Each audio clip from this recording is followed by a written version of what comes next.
강호순의 잔혹함과 치밀함은 상상을 초월합니다. 강호순이 범행 은폐를 위해 시신에 손댄 것은 군포 여대생 A양뿐만이 아니었습니다. 그 직전에 살해한 6번째 희생자 김모 여인의 손톱 부위도 잔인하게 훼손했습니다. 강호순은 언론 보도를 보고 신체 조직의 극히 일부분만 있어도 추적이 가능하다는 사실을 알게 돼 완전 범죄를 노렸다고 털어놨습니다. 이 범행 은폐를 위해 사용한 수법에 경찰도 혀를 내둘렀습니다.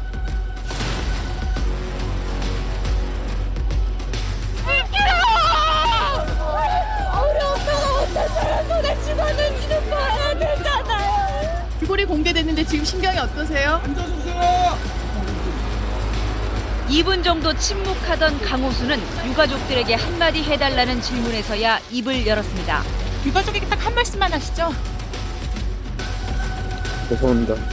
다시 한 번만 말씀해 주시겠어요? 죄송합니다. 대체 그렇게 많은 여자들을 왜 죽인 겁니까? 혹시 돈을 노린 겁니까? 그런 거 아닙니다. 그럼 왜 그런 범행을 저지른 겁니까? 형사님, 영화 공공의 적 안 보셨어요? 거기서 그런 말을 하잖아요. 사람이 사람을 죽이는데 이유가 있습니까? 그냥 죽이고 싶으니까 죽인 거죠. 강호순은 2009년 1월에 검거되고 사형 선고를 받았고요.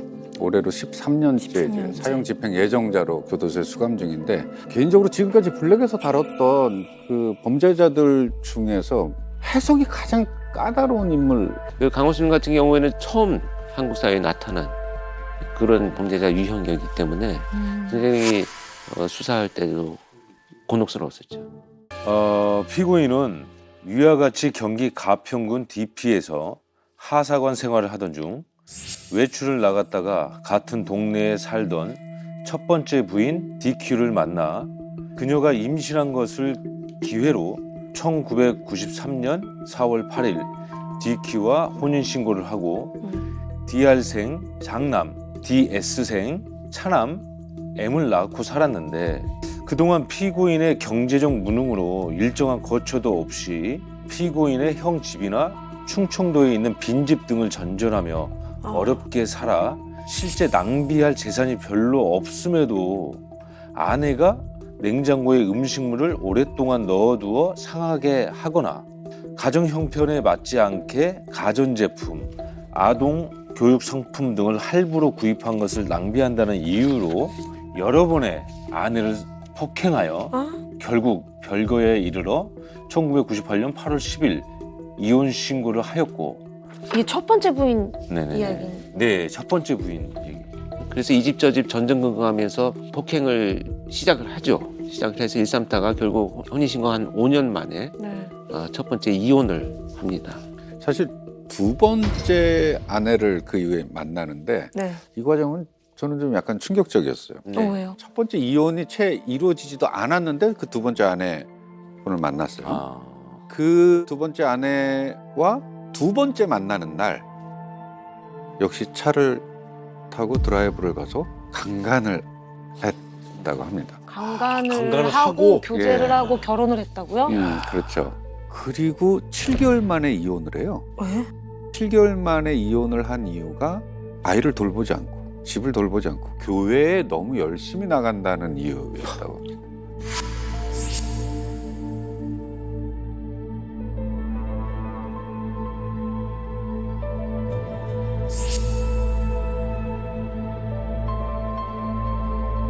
그래서 2003년 당시에 34살이던 강호순이 22살 된 세 번째 아내와 혼인신고를 합니다.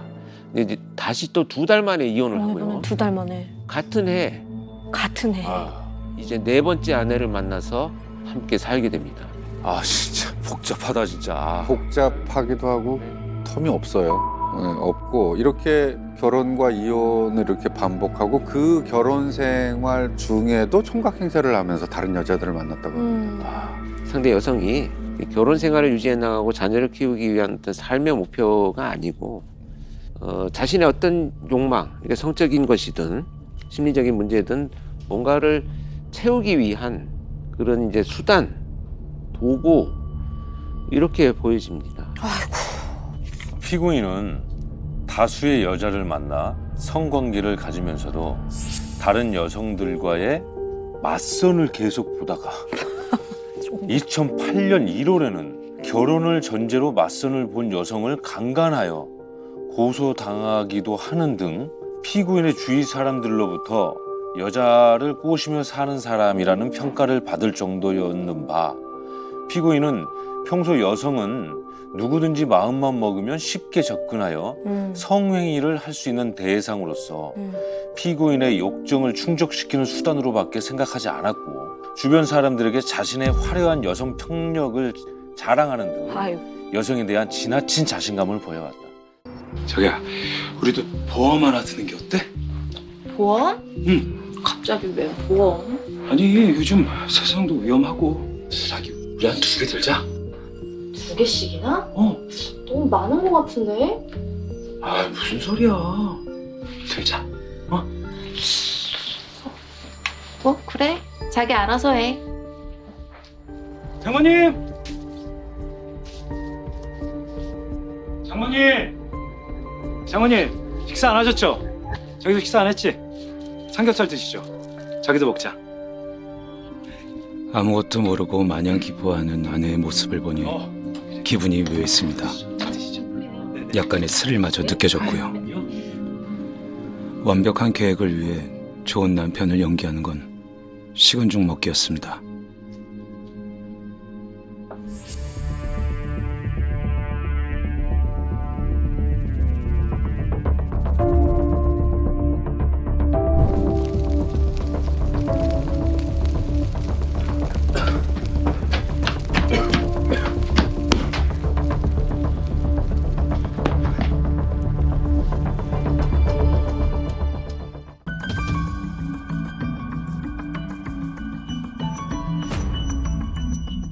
강호수는 모기향에 있던 불씨가 옮겨붙어 불이 났다고 주장했고, 불이 났을 때 강호수는 부인을 구하려다 연기를 마셔서 5분 동안 기절했다 빠져나왔다고도 밝혔는데요. 불이 났던 시기가 10월 말, 최저기온이 3.7도로 날씨는 꽤 쌀쌀한 편이었습니다. 이런 날 굳이 모기향을 피울 이유가 없었는데 경찰은 강호순의 진술을 그대로 믿고 더 이상 추궁하지 않았습니다. 강호순이 화재 발생 뒤 방범창을 통해 몰래 집에 들어간 뒤 자신에게 불리한 증거를 없앴을 가능성에 무게를 두고 있습니다. 정확히 나온 게 없었어요. 그래서 모기향이 언급이 됐던 게 누구보다 봐야 되는 부분부터 그 부분을 이렇게 발굴하다 보니까 모기향이 나오더라고요. 그날 저녁에 부인과 이렇게 싸우시지 않았나요, 혹시요? 안 싸웠습니다. 그럼 불이 왜 났다고 생각하는 거죠? 모르겠습니다. 이 순간 가장 걱정되고 미안한 사람이 누구예요?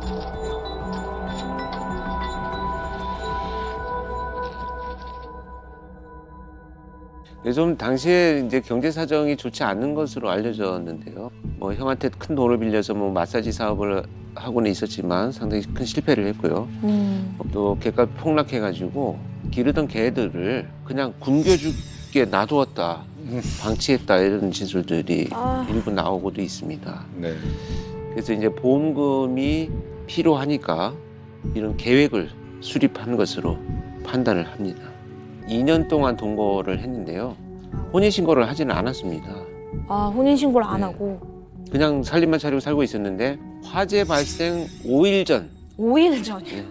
혼인신고를 해서 법적 상속인을 장모가 아닌 자신으로 바꿔놓고 실행을 합니다. 다음 날 혼인신고를 했다는 거, 그리고 저희가 보험증권을 주려고 보니까 벌써 이미 사고가 났다는 거에 대해서 여러 가지 이제 보험 사기가 아닌가라는 의심을 좀 했었는데. 들라고 하진 않았고, 그 자식이랑 집에 와가지고 강연을 좀 했나 봐요. 그때 당시에 또 경제 사정이 좋지 않았어요, 누나가.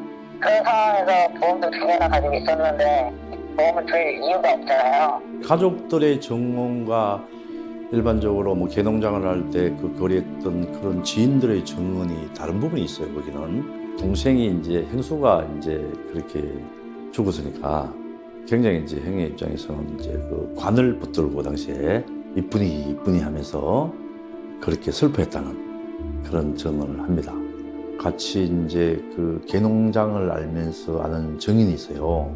그분의 이제 증인에 따르면 이제 정신적으로 뭐 괴로워한 적 못 봤다. 사망 후에도 진짜 여자 이야기밖에 안 했다 이거예요. 다른 여자 이야기.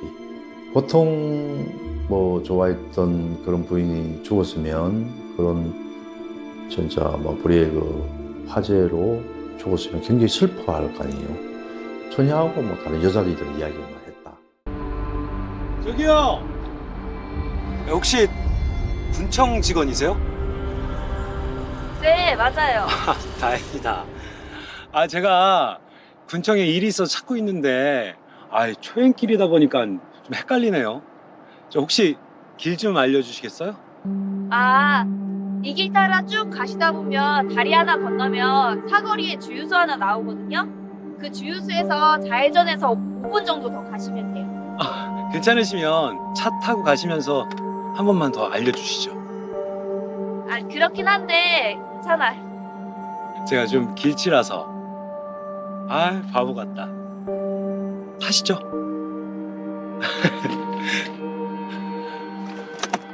타시죠. 타세요.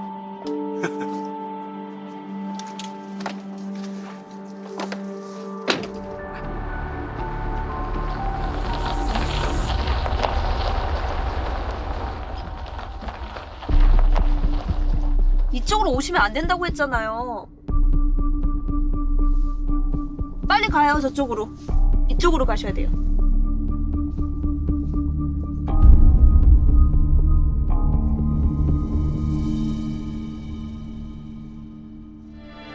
왜 이러세요? 이러지 마세요. 이러지 마세요. 하지 마세요. 하지 마세요. 저 모든 걸 다 계산하고 저런 범죄를 저지른 거잖아요.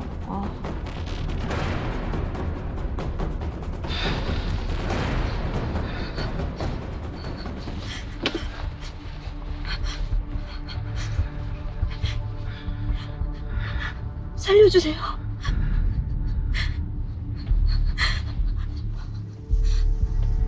신고는 안 할게요. 살려주세요.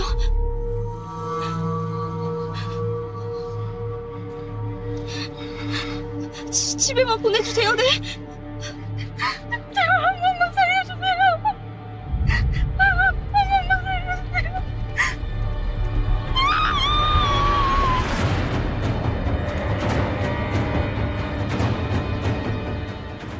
우리 바람이나 쐬러 갈까? 오빠 좀 취한 것 같은데. 괜찮아. 쭉 마셔. 바람을 어디를 가려고. 잘 마시네. 우리 바람이나 쐬러 가자. 우리 외로운 사람끼리 대부도 어때? 대부도? 응. 대부도 좋아. 좋아? 응. 가서 조개구이도 먹고 바람도 쐬고.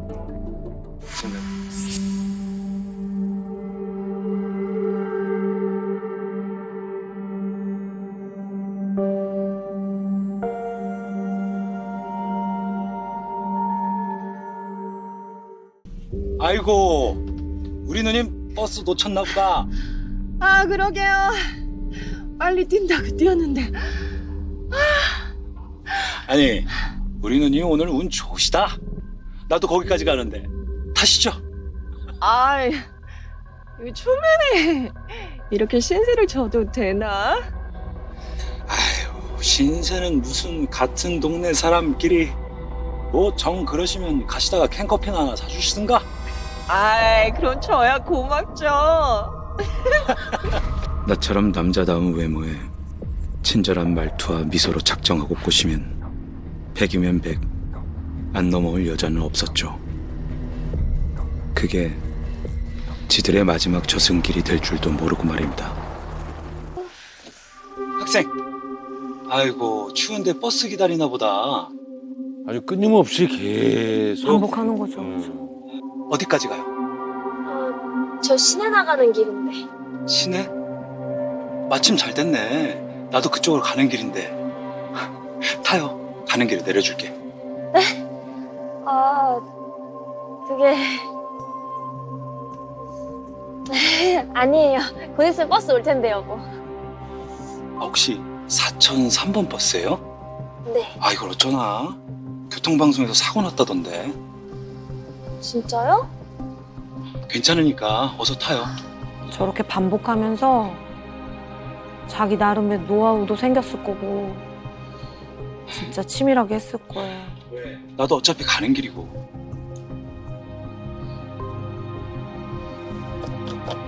왜요? 내가 나쁜 사람처럼 보여요? 아니 그런 게 아니라. 나 나쁜 사람 아닌데. 아니에요 그런 거.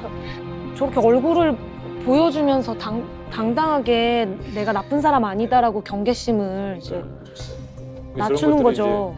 안심시키려고 하는 거죠. 저런 게 이제 진짜 교묘한 방법이죠. 아이 뭐 못 믿으면 어쩔 수 없고.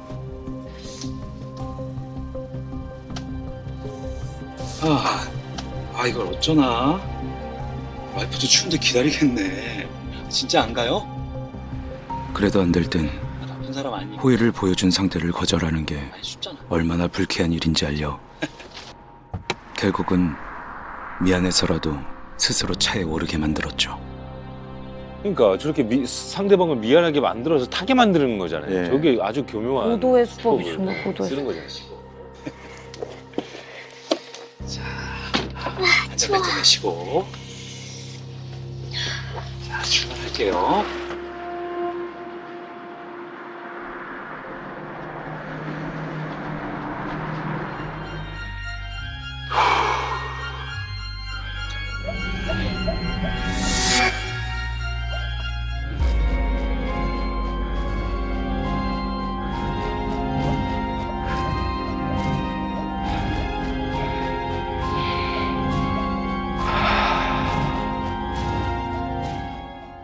이 2006년 9월입니다. 강원도 정선이었고요. 자, 그 다음에 2차. 2006년 12월입니다. 군포시 노래방 도우미. 자, 그리고 세 번째 수원시에서 역시 노래방 도우미를 살해합니다. 자, 그리고 4차. 2007년 1월 3일 화성시에서 회사원을 살해합니다.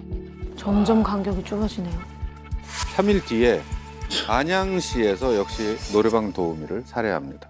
6차 바로 다음 날입니다. 수원시에서 대학생을 살해합니다. 7차 살해가 벌어진 시기가 2008년 11월 9일입니다. 수원시에서 역시 살해했고요. 그리고 8차 한 달 열흘 정도 뒤입니다. 2008년 12월 19일 군포시에서 대학생을 살해했습니다.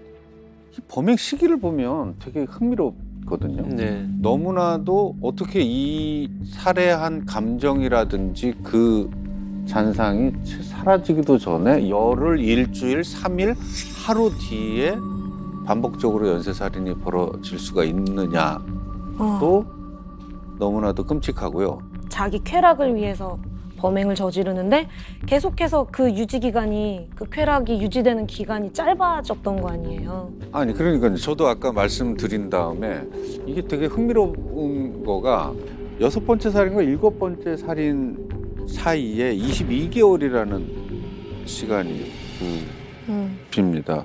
이 시기에 이게 정말로 살인이 없었을까가 일단 궁금한 거고. 맞아요. 그 다음에 왜 이런 휴지기를 그는 가졌을까? 그 바로 전까지는 뭐 하루 간격, 3일 간격, 일주일 간격으로 살인이 이루어지다가 어떻게 지냈었던 건지 궁금해요, 정말. 예. 그 부분에 대해서 이제 여죄 수사를 뭐 충분히 수사팀에서도 진행을 했는데요. 제가 판단할 때는 이미 이제 5차, 6차를 넘어가면서 이제 수사팀이 굉장히 근접을 했습니다. 이 일대 수사와 대상자들로 선정이 되어 있었고, 지역에 살고 있었기 때문에 수사가 전개되는 과정이나 지역 언론 뉴스들을 보면서 그 살인의 충동을 충분히 조절할 수 있는 이런 상황이 되지 않았는가 합니다. 잡히지 않으려고. 물론 중독성이 굉장히 높다고는 하지만 이 범죄자들이 갖고 있는 가장 큰 욕구 중에 하나는 자신의 목숨이에요. 체포되지 않기 위해서는 어떤 일이라도 하죠. 자신의 목숨. 와. 진짜 너무 이거. 치졸하네요, 정말. 그렇게 2년 동안의 어떤 휴지기가 있었고 사망한 아내의 보험금으로 구입한 고급 승용차를 이용해서 강호수는 또다시 범죄를 시작합니다. 그 강도가 점점 더 세지고 진화했습니다. 그렇죠. 뭐 이제 아무런 나타나는 증거도 없었습니다. 그래서 일단은 CCTV 수사를 이제 집중을 하게 되죠. 그리고 그 즈음 8번째 살인이 이루어지고 나서 강호순의 모습이 처음으로 세상에 공개가 됩니다. 은행 CCTV를 통해서인데요. 맞아, 그 장면. 맞아. 네.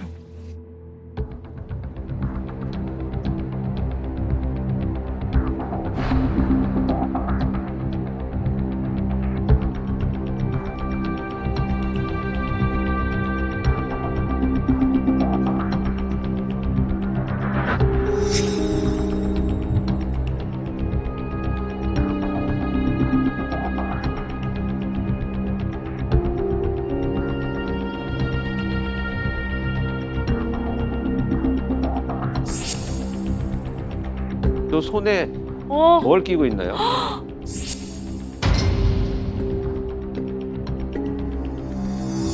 아, 웬일이야. 피임기구는.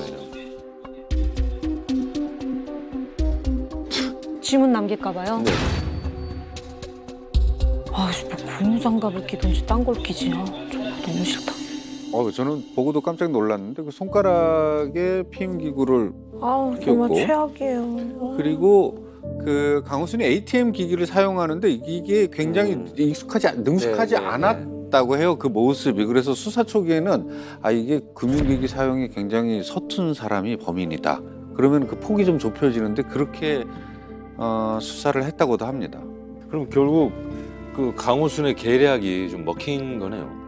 예, 근데 결정적으로 이제 이 CCTV 장면이 결국 이제 그 가장 결정적인 이제 그 단서가 되죠. 됐겠죠. 그래서 이제 군포에서 실종됐는데 이 은행은 안산인데 아까 말씀드린 것처럼 지역은 다르지만 멀지 않은 곳에 4시간 만에 나타났어요. 네. 그러면 이 범인은 어딘가 멀리 갔다가 다시 그 피해자의 돈을 인출하려고 범행 현장으로 돌아올 수 있는 가능성이 높을까요? 거의 없습니다. 없죠. 그러면 범행이 이루어지고 있는 이 지역들이 지금 이 사람의 거주지나 생활권이나 이런 것이 있다라는 것을 말해주는 거거든요. 그럴 확률이 높죠. 그다음에 이제 고화질의 CCTV를 달기 시작을 합니다. 그래서 총 4대의 CCTV가 이제 여기 설치되어 있었는데요. 이 7,000대를 그 광역수사대와 수사본부에 있는 이 요원들이 결정적인 장면을 포착을 합니다. 경기도 군포에 사는 여대생이 18일째 연락이 끊겨 경찰이 공개 수사에 나섰습니다. 수사에 진척이 없자 경찰은 공개 수사를 시작했습니다. 그리고 범인의 예상 이동 경로에 설치된 CCTV에 찍힌 차량 7,000여 대를 분석, 유력한 용의자를 찾아냅니다. 이상한 장면. 다 이 장면입니다.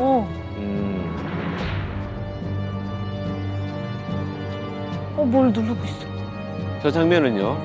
운전석에 있는 남자가 왼손으로 핸들을 잡고 있고요. 오른손으로 조수석 아래쪽을 누르고 있습니다. 그런데 저기에 보면 희미하게 뭔가 있어요. 사람인지는 확인하기가 어렵죠.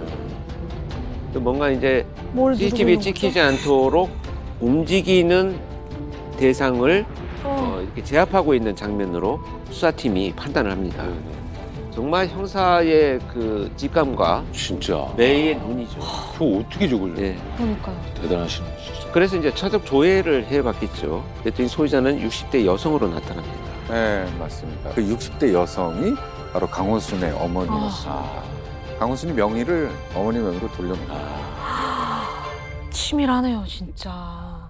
그래서 경찰이 이제 1차 조사를 하죠. 불러서 사건 날 무엇을 했느냐라고 물어보니까 나는 군포에 있는 애인한테 가서 만나고 있었다.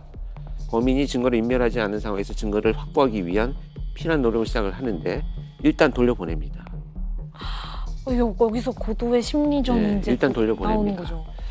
며칠 후에 다시 조사를 해야 되니 내일쯤 거짓말 탐지기 조사를 한번 응하시겠습니까? 라는 제안을 하고 돌려보냈는데 그날 돌아간 강호수는 자기 차에 불을 질러버립니다. 증거인멸. 그것도 CCTV에 나타나지 않은 기존에 타고 다니던 무소까지 나란히 세워놓고 혹시 어디서 불을 질러버린 찍혔을까봐. 수사망이 좁혀오자 증거를 없애려 범행 차량을 태웠지만 경찰에겐 오히려 확신을 심어줬습니다.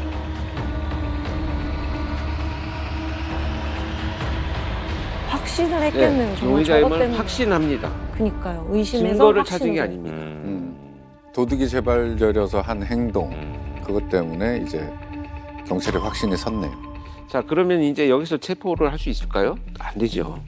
어. 자, 용의점이 있어서 추적하라고 했더니 불을 질렀습니다. 판사가 유죄를 증명할까요? 안 되죠. 절대 안 됩니다. 이제부터 수사는 시작됩니다. 이제부터. 아니 근데 강호순이 이렇게 술술 이렇게 자백하진 않았을 것 같은데.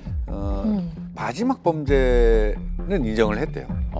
마지막 범행은 인정을 하고 그 나머지 모든 범죄에 대해서는 다 부인을 하고 증거 가져와라. 이 얘기만 반복했다고 합니다. 증거 가져오라고? 자, 그리고 이때서부터 우리 권일영 교수님이 등장을 하시고.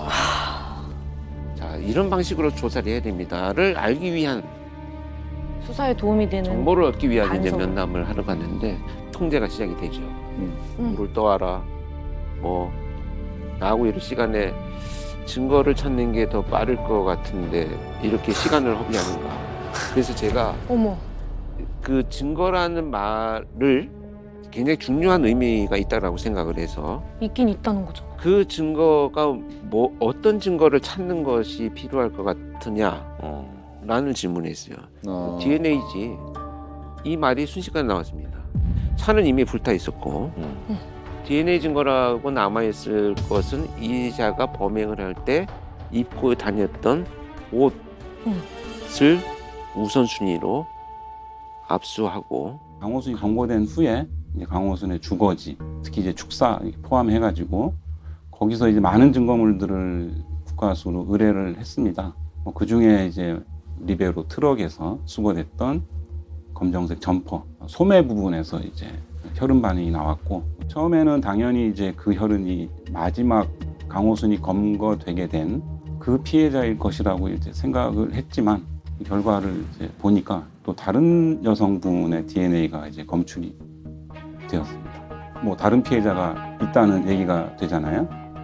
일단 검출이 된 그 여성의 다른 여성의 DNA가 그 전에 실종됐던 또 다른 분의 DNA로 확인이 되면서 저도 이제 깜짝 놀랐고 그걸 바로 수사본부 쪽에 이제 바로 알려드렸죠. 제 기억으로는 이게 저녁 무렵이었고 밤새 그 증거를 가지고 취조를 해서 나머지 다음날 새벽쯤에 전체 연쇄살인에 대한 자백을 받은 것으로 알고 있습니다.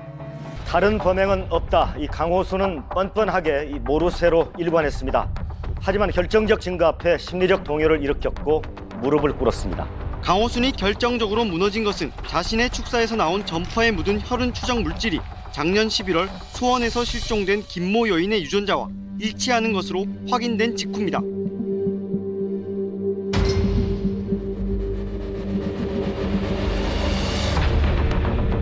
살해 피의자 강호순이 안매장지로 지목한 장소에는 어김없이 시신이 들어있었습니다.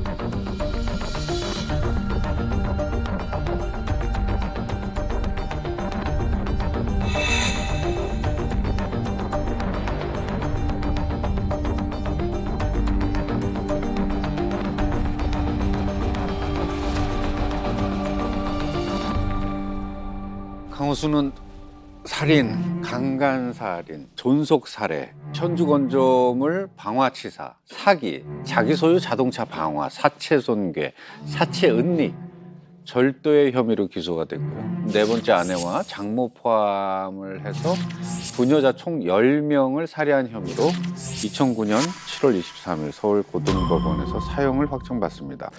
은행 ATM기에서 피해자의 돈을 빼다가 처음 CCTV에 포착된 게 2009년 1월이었거든요. 꽤 빨리 사형이 확정됐어요. 네.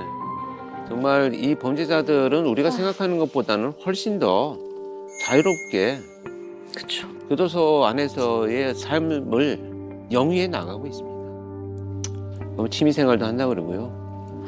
그림도 그리고 뭐 이런 일들을 한다는데 그림을 손재주가 있어서 뭐 주변 사람들한테 이렇게 뭐 좀 화제가 되기도 한다 이런 얘기들이 들려나오고 있습니다. 저는 2009년 연쇄살인을 저질러 사형이 확정되어 현재 서울구치소에 수감 중인 사형수 강호순입니다. 저는 사건에 억울하게 연루되어 조사 중에 있고 이틀 후면 징벌을 먹을 것 같습니다. 어떤 사건에 억울하게 연루가 됐다는 내용이죠, 지금. 무법천지인 구치소의 행위를 알리고자 제보를 하였어요. 그리고 여기 되게 무법천지 흥미로운 네. 글귀가 있습니다. 제 옆방에 있는 조주빈도 조주빈 우리가 아는 그 조주빈이에요? 억지 누명을 씌워서 강제 징벌을 먹이는 걸 제가 목격하였습니다.